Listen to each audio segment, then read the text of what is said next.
Hello, everyone. This is Kathy reading Chapter 27, The 5 Steps from Me, Myself, and Us, Our Energies, Your Power. As I'm listening and learning this past year about the laws of attraction, abundance, and momentum from Abraham Hicks, I learned that you have 5 steps to do to get everything that you've asked for in your life. In the first step, your life happens. You choose how to react. Say what you want this, and the universe gives it to you. Most of the time, you do it unconsciously. And if you think about it, the first phase is natural. It's good. It's contrast. It lets you realize the things that you do not like that you want different. You need to accept that they are good for you. Contrast gives you the next best thing because you automatically know what you want with any situation that's happening in your life, right? If somebody's mean to you, you want them to be nicer. If you're cold, you want to be warm. If you're too warm, you want to be cooler. If you have a bad day at work, you want to have a better day at work the next day. If you listen to terrible things on TV, you want better things on TV, more enjoyable. You want the contrast to come every day, and there are going to be things that you don't like. But because of those situations, you ask for something better for you and for everybody.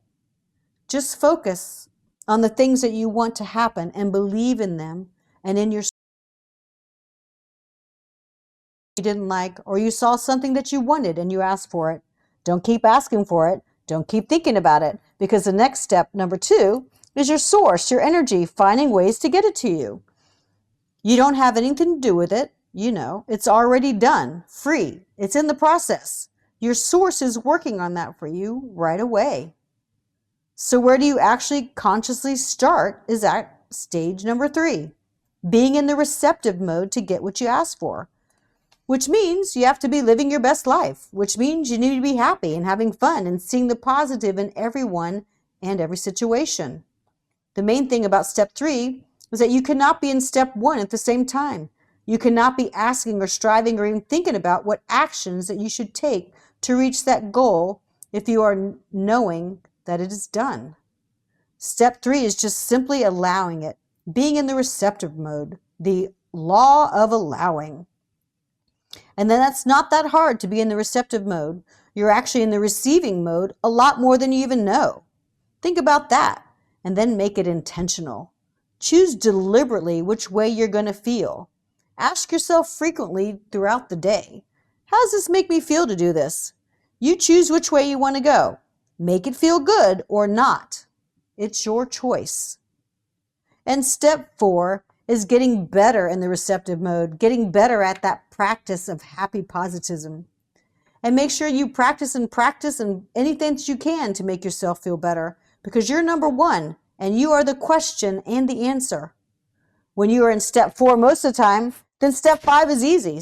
The step 5 is when you start it all over again and you're able to live in that contrast or see something that bothers you or that used to bother you, and you're able to stay in those high-flying emotions, more aligned and more connected to your source or your God. That means that your resistance is going down. Now you're in a calmer and a more focus, and you'll have more clarity and confidence. This is where you need to be, step 3, 4, and 5, most of the time. Step 3, which just means to be happy with no resistance, no stress, no worry, no anxiety. If you can handle that, then step 1 is going to be easy in the next segment. 5 steps it is, and the first 2 are done for you. You know, for you to be you, it's more natural to feel good. If not, then you're not being yourself. Only you can answer a question about you and live it. And with all the stuff going around in the world, the main thing is that you have to accept it and change your focus to what you want, which should be something happier, something safer, something better, right? That's what you focus on, not the issue at hand, not the problem, and don't make it a problem either. I try not to use that word anymore because all you're really trying to do is answer a question.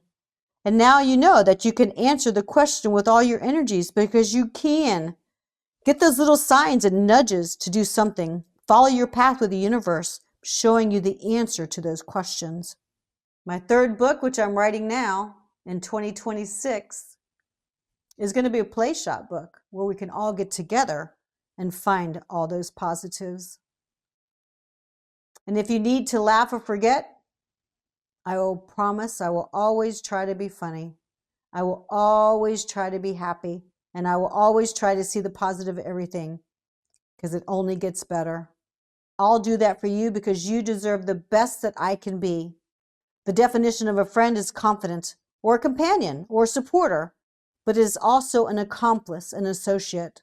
So that means everybody that I meet is a friend, whether they disapprove of me or not. This is just another way to love unconditionally. As long as you learn something new from somebody else, they're your friend in a way. That's at least a start to get you climbing up that emotional scale to a happier emotion. A new friend or lesson to get you that smile on your face, to help your mind get used to the fact that you need to be happy, and then better things will happen for you. Just like anything that you want to get better at, you have to practice and believe and have fun. So you have to practice being happy, and you get to smile while you're practicing. Can you do that?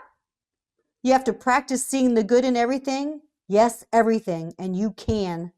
My friend, confident companion, my supporter, my accomplice and associate.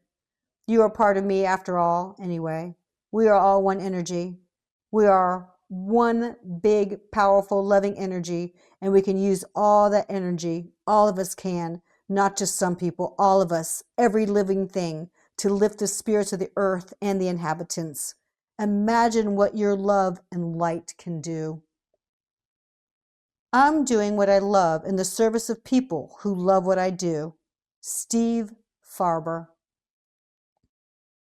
Pre-prevention with your spirit puts you in alignment with your body.